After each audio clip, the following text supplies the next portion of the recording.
They say you are too quiet, too intense, too much. You speak, and the room goes silent. Not because you are wrong, but because you are different. You notice things others don't. You question what others blindly accept, and slowly, people begin to drift away. They laugh together at things that bore you. They obsess over drama, trends, and surface-level nonsense, while you are stuck thinking about life, meaning, and death. You try to blend in. You smile when you're supposed to, but deep down, you feel like a stranger among your own kind. And eventually you start to wonder, is something wrong with me? But what if the problem is not you? What if society just is not built for people like you? The German philosopher Arthur Schopenhauer believed that intelligence, real, raw intelligence, isolates. That the more deeply you think, the more alienated you become. Because most people don't want the truth, they want comfort. And intelligent people, they threaten that comfort. This video will explore the brutal truth Schopenhauer uncovered, why society rejects the truly intelligent, and why your loneliness might be the highest proof of your mind. It starts early. You are in a classroom, surrounded by kids your age, but you feel off, not superior, just disconnected. While others laugh without thinking, you are lost in thought. Why do people say things they don't mean? Why does small talk feel like noise? Why does it feel like you are always watching life, not living it? This is the first taste of the silent curse that comes with intelligence. Not the academic kind, not grades or awards, but the kind of intelligence that questions too much and feels too deeply. The kind that observes people's contradictions, notices subtle hypocrisy, and finds it impossible to just go with the flow. As you grow older, the disconnect becomes more obvious. You start holding back in conversations.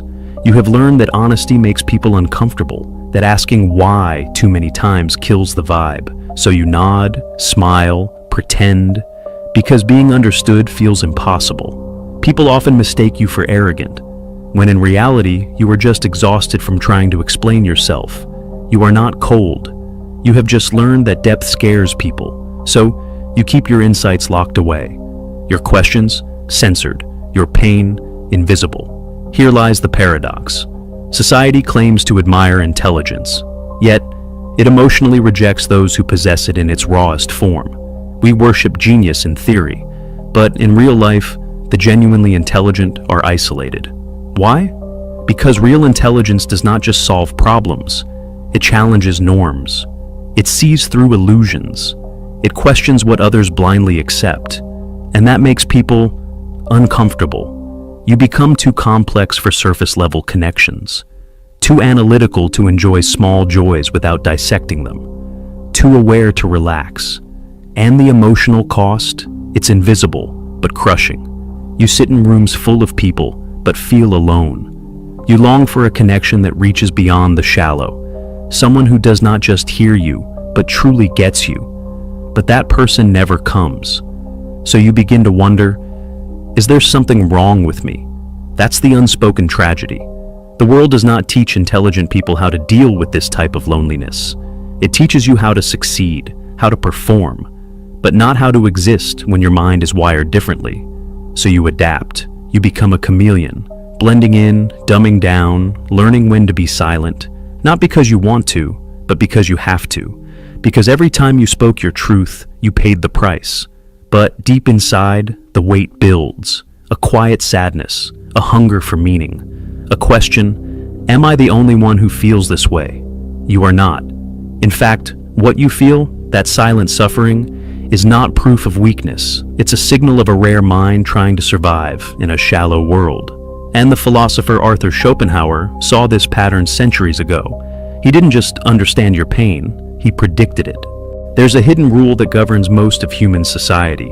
Don't think too much. Don't question the script. Don't step out of line. Just follow what's popular, say what's safe, and agree with the loudest voice in the room. This is what Schopenhauer meant when he talked about the herd, the tendency of people to surrender their thoughts, not because they are stupid, but because independent thinking is dangerous. And that's why truly intelligent people are feared, not because they are smarter, but because they refuse to worship the herd. When someone starts asking why, the group gets nervous. When someone notices the contradictions, the lies, the blind traditions, the group gets defensive. It's not logical, it's psychological. In every classroom, every office, every community, there's a subtle pressure: conform or be cast out. And intelligent people, by their very nature, resist this pressure, not out of rebellion, but out of curiosity and truth. But here's the uncomfortable truth: thinking differently is not admired. It's treated as a threat, because intelligence does not just question facts, it questions comfort. It disrupts illusions. It shines a light on everything people are trying to ignore. When you walk into a room and say something that reveals the group's hypocrisy, when you suggest an idea that has not been pre-approved by mass consensus, when you challenge the system instead of playing along, you don't get applause. You get labeled weird, too intense, not a team player. Let's take the modern workplace. We say we want innovation. We praise creativity and theory. But in reality, the ones who raise uncomfortable truths in meetings are often sidelined. The employees who question inefficient systems are told to stop overthinking. The ones who don't engage in workplace gossip or fake positivity are called antisocial. In schools, it's the same. Students who follow rules blindly are rewarded. Students who ask too many questions, they are labeled disruptive, not because they are wrong, but because they challenge authority. Even online platforms, where free thought is supposed to thrive, punish complexity. Algorithms reward simplicity, repetition, emotional manipulation, not nuance, not depth, not intelligence. So, what happens to the truly intelligent in such a system? They learn to hide, to shrink, to wear a mask just to survive. And eventually, society gets exactly what it wants: silent brilliance. Genius locked behind social anxiety. Potential buried under years of self-doubt. Wisdom that's never shared because it's never welcomed. This is the ultimate irony. The world says it wants intelligence, but only the kind that plays nice. Only the kind that does not make people uncomfortable. Only the kind that fits inside a tidy little box. But real intelligence is messy. It does not fit into slogans. It does not care about what's trending. It does not flatter egos. It confronts them. And that's why society pushes it away. To be truly intelligent is to be misunderstood, to be feared, to be alone in a room full of people nodding to things you know are false. It's not just rejection, it's social exile. Because when you can see through the game, you stop playing it. And when you stop playing it, you stop belonging. That's the cost of nonconformity. And for those who refuse to betray their own minds, it's a price they silently pay, every single day. But Schopenhauer believed this suffering had meaning. He saw intelligence not as a privilege, but as a burden that few were strong enough to carry. And those who carry it must walk a lonelier path, but also a truer one. Arthur Schopenhauer was not your typical philosopher. He did not sugarcoat reality. He did not promise happiness. He believed that life, at its core, was suffering, and that the more conscious you are, the more you feel it. To many, this sounds bleak, but to those who have lived through the quiet despair of thinking too much and feeling too deeply, it feels honest, almost like someone finally told the truth. Born in 1788 in Germany, Schopenhauer was raised in a wealthy but emotionally cold household. His father was a strict, rational merchant. His mother, a literary socialite who later disapproved of his pessimism. From early on, Schopenhauer felt like an outsider. He observed life with a depth that made him feel more like a witness than a participant. And that's exactly how his philosophy evolved. His most famous idea was this: a man can be himself only so long as he is alone. According to Schopenhauer, intelligence leads to isolation, not by choice, but by consequence. The more deeply you understand life, the more alienated you become from those who live on its surface. At the heart of his worldview lies the concept of the will, a blind, irrational force that drives all living beings. It's not logical. It does not care about truth. It just wants, endlessly, mindlessly, painfully. In Schopenhauer's view, most people are ruled by this will. They chase pleasure, power, validation, not because they have thought it through, but because they are trapped in a cycle of desire they can't even see. But the truly intelligent, the thinkers, the observers, they begin to recognize this trap. They step outside it, they detach, and that's where the suffering begins. Because once you see the world for what it is, a dance of illusions powered by unconscious craving, you can never unsee it. You no longer laugh at the same jokes. You can't participate in small talk that feels hollow. You feel like a ghost drifting through a party that never ends, wondering why no one else notices the emptiness. Schopenhauer put it like this: the more unintelligent a man is, the less mysterious existence seems to him. In other words, ignorance is not just bliss, it's belonging.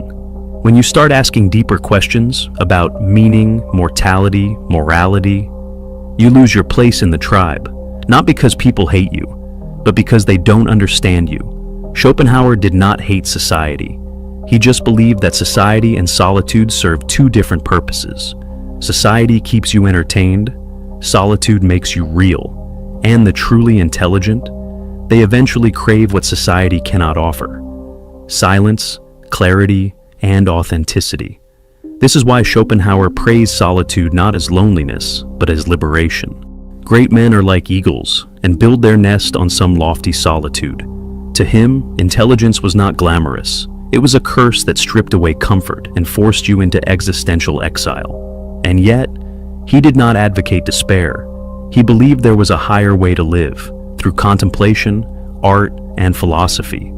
By turning your suffering into insight and your alienation into wisdom, he was one of the few philosophers who dared to say, the pain you feel from thinking too much, it's real. The disconnection you experience when others don't understand your thoughts, it's valid. The sense that something is wrong with the world, you are not imagining it. And that's why his work resonates with people who feel out of place, who sit in classrooms, meetings, family dinners, surrounded by words but starving for meaning. For Schopenhauer, suffering was the price of clarity. And while the world mocks the ones who see too much, he whispered from the pages of his books, "You are not broken. You are just awake." His philosophy was not meant to fix life, but to help us endure it without lying to ourselves. To face the darkness not with fear, but with dignity. Because in the end, intelligence may isolate you from others, but it also connects you with truth, with art, with beauty, with your own soul. And that, Schopenhauer believed, is a higher kind of connection, one that no crowd can offer, and no rejection can take away. Loneliness is often seen as a failure of social life, but what if it's sometimes the price of deeper thinking? Modern psychology is starting to confirm what philosophers like Schopenhauer sensed centuries ago. High intelligence often comes with high isolation. Let's start with the science.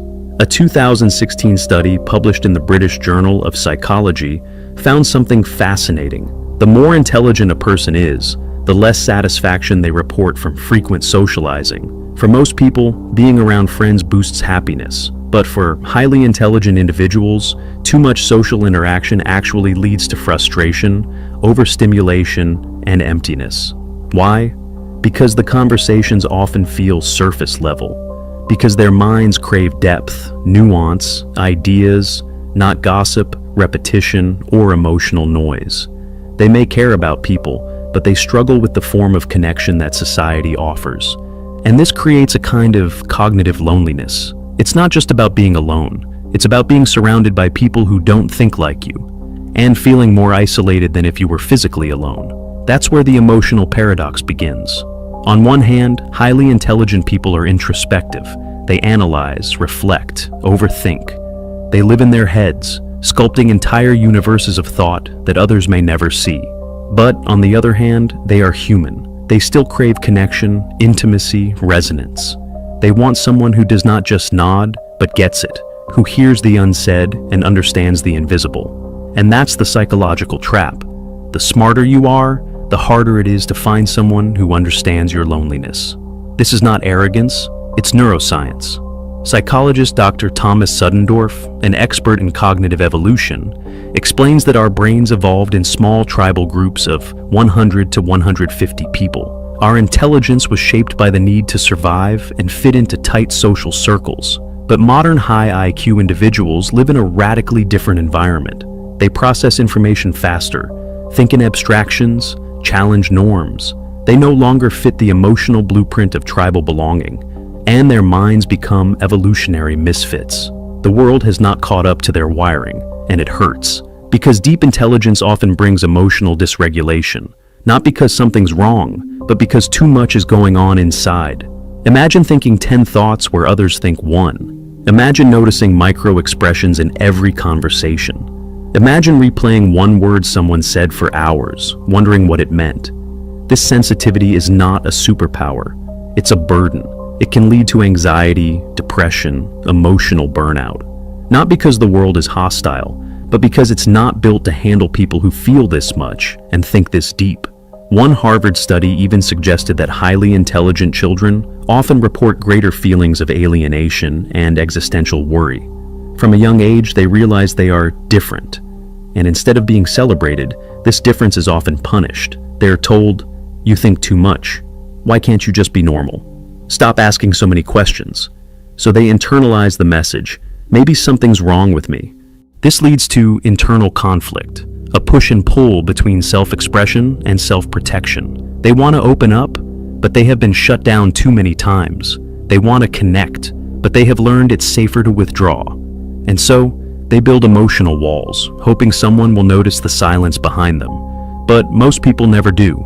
Even in romantic relationships, this pattern plays out. Highly intelligent individuals often struggle to feel seen, not just admired, but understood. They may come off as distant or cold, but in truth, they are protecting a depth that's been mishandled too many times. It's not that they don't want love, it's that they have learned most people love the idea of intelligence, not the complex emotional reality that comes with it. Psychologist Kazimierz Dabrowski called this phenomenon overexcitability. It refers to a heightened sensitivity in 5 areas: intellectual, emotional, imaginative, sensory, and psychomotor. In simple terms, smart people feel more, think more, and suffer more. And this intensity, though it fuels creativity and insight, also deepens the divide between them and the world around them. But here's the hidden truth. Loneliness does not always mean something is missing. Sometimes it means something is unmatched. A mind that sees through illusions. A heart that won't settle for shallow conversations. A soul that yearns for meaning over comfort. Such a person will always feel a little apart, not because they have failed socially, but because they are wired for something deeper, something rarer. So, if you have ever felt this type of loneliness, not just the absence of people, but the absence of resonance, it may not be a curse. It may be the quiet signal that you are among the few, who are not just alive, but truly awake. You might think intelligence would attract admiration, and it does at first. But behind admiration often hides something darker. Envy. And envy has a strange way of turning reverence into rejection. Most people won't admit this, not even to themselves. But in everyday life, intelligent individuals often face subtle, and sometimes overt, resentment. Not because they are unkind, but because they expose something painful in others. Insecurity. When you walk into a room and speak with clarity, depth, or confidence, some won't hear your words. They will hear their own inadequacy. They will feel outshined, small, unseen. That sting. It's the ego trying to protect itself. This is where the Dunning-Kruger effect comes into play. Named after psychologists David Dunning and Justin Kruger, the effect describes how people with lower ability tend to overestimate their competence because they don't know what they don't know. Now add someone truly intelligent to that environment, and suddenly, their illusion of competence shatters. They are confronted with their limitations, and instead of facing them, many lash out. They call the intelligent person arrogant, cold, weird, thinks they are better than everyone. But the irony is, they never said that. The ego heard it on its own. Because intelligence does not just challenge ideas, it challenges identities. In tribal psychology, this creates a social threat. Humans evolved in groups where acceptance meant survival. Standing out, thinking differently, questioning norms, meant risking exile. So, when someone intelligent comes along and disrupts the group's consensus, it triggers ancient instincts. This person is dangerous. They might tear the group apart, cast them out. And this pattern has repeated through history. Socrates, perhaps the most famous philosopher of all time, was executed for corrupting the youth. But what he really did was expose the shallow thinking of powerful people. Galileo was placed under house arrest for suggesting the earth revolves around the sun, not because science was offended, but because the church's authority was. Nikola Tesla died broke and alone. Alan Turing, who helped end World War II, was chemically castrated for being gay and later died by suicide. These were not just stories of misunderstanding, they were stories of egoic retaliation. Because when someone introduces a new truth, they also expose the lies we have built our identities around. And most people would rather reject you than reconstruct themselves. This is not limited to the past. Even today, innovators, deep thinkers, and truth speakers often face shadow bans, not just on platforms, but in real life. In offices, they are ignored. In classrooms, labeled disruptive. In relationships, told they're too much. Why? Because intelligence without conformity threatens the social order. It disturbs comfort. It raises standards. It makes mediocrity visible. And that's unforgivable in a world addicted to comfort and illusion. So envy whispers in silence, and ego pulls the trigger. But here's the paradox. People want intelligence, as long as it does not make them question themselves. They will admire a genius on YouTube, quote a philosopher on Instagram, but sit them across from someone who sees too clearly, feels too deeply, and speaks too honestly. And suddenly, it's war. So, if you have ever been rejected not for your flaws, but for your clarity, it's not because you did something wrong, it's because your presence awakened something others were not ready to face. And in a world driven by ego, that's more dangerous than evil. So, what do when the very thing that makes you special also makes you alone? When your mind reaches depths most people never touch, but no one around you seems to care or understand. Arthur Schopenhauer did not sugarcoat this paradox. He did not try to fix it with toxic positivity. He gave a brutal, almost cruel, yet profoundly liberating answer: solitude. Intellectual superiority, he wrote, is marked by a propensity for solitude, not as punishment, but as liberation. Because here's the uncomfortable truth: the crowd rarely understands the individual, and the more profound your thoughts, the more likely they will echo in silence. But to Schopenhauer, that silence was not emptiness, it was clarity. In a world that fears being alone, solitude is seen as a weakness. People chase distractions, constant connection, endless noise. They measure their worth by likes, messages, and attention. But Schopenhauer flipped the script. He said, "The one who can be alone and still feel whole, that is the strongest kind of person." Because solitude is not loneliness. Loneliness is craving connection and not finding it. Solitude is choosing peace over shallow company. It's not the absence of people, it's the presence of yourself. Schopenhauer believed that deep thinkers naturally retreat, not because they hate people, but because they are exhausted by shallowness. Ordinary people are like a clock, he implied, always ticking the same thoughts, repeating the same ideas. But the noble intellect is like a compass, always pointing toward depth, truth, and meaning. And you can't follow that compass in a noisy room. So, what does solitude offer that society never can? Freedom. Not just physical freedom, but mental and emotional independence. The freedom to think without interruption, to feel without judgment, to create without compromise. It is in solitude that great ideas are born. Article philosophy, science, vision. None of these are products of crowds, they are forged in stillness. Schopenhauer spent most of his life in quiet reflection. He was not popular, he was not praised during his time, but he understood something timeless. A man can be himself only so long as he is alone, and if he does not love solitude, he will not love freedom, for it is only when he is alone that he is really free. But here's the real power. When you no longer seek validation, you become untouchable. Rejection loses its sting. You stop molding yourself to fit into places you don't belong. You stop shrinking your thoughts to make others comfortable. And suddenly, that solitude becomes a sanctuary, a forge for strength, a mirror for truth. This is the brutal brilliance of Schopenhauer's solution. Don't beg society to accept your depth. Let it reject you. Let it misunderstand you. Because that rejection is proof of your difference, not your failure. The world does not ignore deep thinkers because they are wrong. It ignores them because they threaten what's easy and familiar. So, If you are misunderstood, if you are left out, if you are labeled too intense, too analytical, too different, Schopenhauer would say, good. It means you're no longer a prisoner of the herd. But solitude is not just escape, it's a reclamation of your mind, of your time, of your energy. It allows you to stop performing and start being. Not who the world wants, but who you truly are. And slowly, as you settle into that quiet, you begin to see what others can't. You notice beauty in silence, patterns in chaos, depth in pain. You stop trying to belong and start becoming. This is what Schopenhauer called the noble intellect. Not noble by birth, but by inner richness. And it's not for everyone. Most will never choose it, because solitude requires you to face yourself, and that is terrifying. But if you are brave enough to walk that path, to sit in silence, to feel the weight of your thoughts, to resist the urge to dilute yourself just to fit in, then solitude becomes power.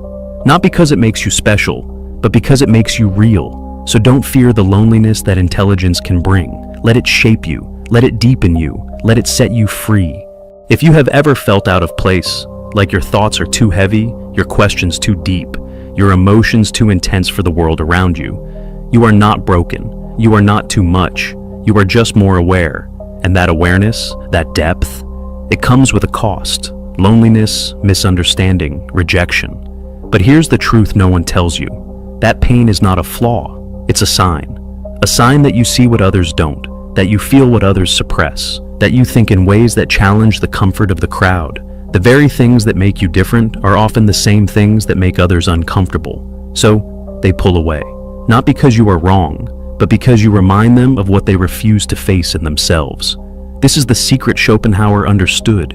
You don't need to change who you are. You need to understand who you are.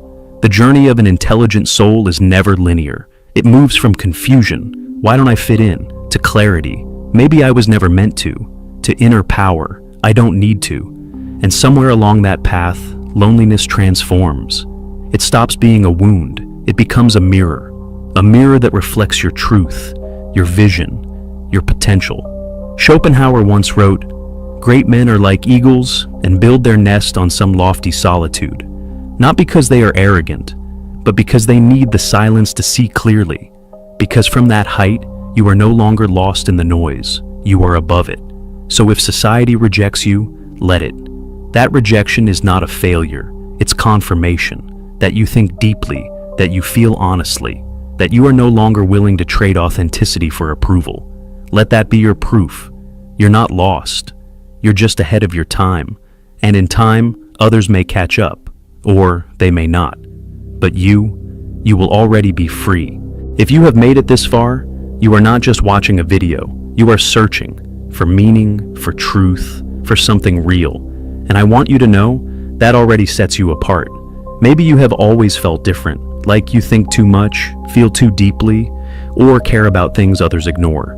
Maybe the world has made you question whether that's a flaw. It's not, it's clarity. Schopenhauer believed that the loneliest paths often belong to the clearest minds. And while that clarity may isolate you, it also frees you. Here at Sifos, this is the space for those who think deeply, question everything, and never settle for surface-level answers. You are not alone in how you think or feel.